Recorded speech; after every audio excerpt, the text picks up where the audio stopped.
ល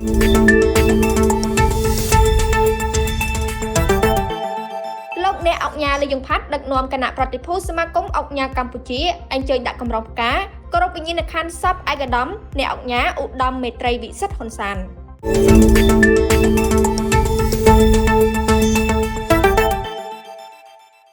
នារសៀលថ្ងៃច័ន្ទ3កើតខែច័ន្ទឆ្នាំរោងខស័កពុទ្ធសករាជ2568ត្រូវនឹងថ្ងៃទី31ខែមីនាឆ្នាំ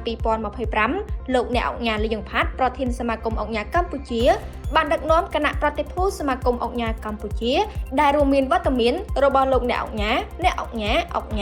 ចំនួន37រូបដែលជាអនុប្រធានសមាជិកក្រុមប្រឹក្សាភិបាលក៏ដូចជាសមាជិកនៃសមាគមអង្គញាកម្ពុជាអញ្ជើញដាក់កម្រងផ្កា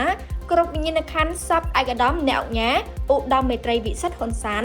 រដ្ឋលេខាធិការក្រសួងសាធារណការនិងដឹកជញ្ជូនដែលត្រូវជាបងប្រុសច្បងរបស់សម្ដេចអគ្គមហាសេនាបតីតេជោហ៊ុនសែនប្រមុខរដ្ឋស្ដីទីនៃព្រះរាជាណាចក្រកម្ពុជា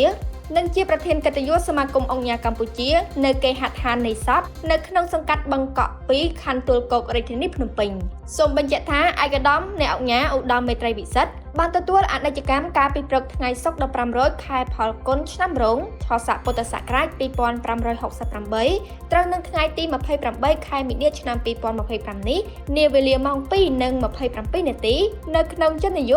78ឆ្នាំដោយរោគគេពៀតមរណភាពរបស់ឯកឧត្តមអ្នកអង្គញាឧត្តមមេត្រីវិសិទ្ធគឺជាការបាត់បង់ឪពុកក្មេកនិងជីតាដែលជាទីគោរពស្រឡាញ់យ៉ាងជ្រាលជ្រៅនិងពេញលេញដោយព្រមវិហារធម៌ដ៏ល្អប្រពៃមិនត្រឹមតែប៉ុណ្ណោះឯកឧត្តមអ្នកអង្គញាឧត្តមមេត្រីវិសិទ្ធគឺជាកុលបុត្រខ្មែរដ៏ឆ្នើមមួយរូបដែលបានបូជាអស់កម្លាំងកាយចិត្តប្រាជ្ញាស្មារតីក្នុងពលិកម្មដើម្បីជាតិសាសនានិងព្រះមហាក្សត្រសកម្មភាពដ៏ឧត្តមឧត្តមទាំងអស់នេះបានធ្វើឲ្យឯកឧត្តមអ្នកអង្គញាឧត្តមមេត្រីវិសិទ្ធហ៊ុនសានទទួលបាននូវការគោរពស្រឡាញ់ពីមន្ត្រីរាជការកងកម្លាំងប្រដាប់អាវុធព្រះសង្ឃនិងប្រជាពលរដ្ឋគ្រប់មជ្ឈដ្ឋាននិងត្រូវបានព្រះមហាក្សត្រនៃព្រះរាជាណាចក្រកម្ពុជាប្រោសព្រះរាជទាននៅគ្រឿងឥស្សរយុទ្ធជាច្រើនជាពិសេសគ្រឿងឥស្សរយុទ្ធខ្ពស់បំផុតរបស់ព្រះរាជាណាចក្រកម្ពុជាគឺថ្នាក់ជាតូកានិងក្រុមងារអ្នកអង្គញាឧត្តមមេត្រីវិសិទ្ធហ៊ុនសាននាថ្ងៃទី15ខែកក្កដាឆ្នាំ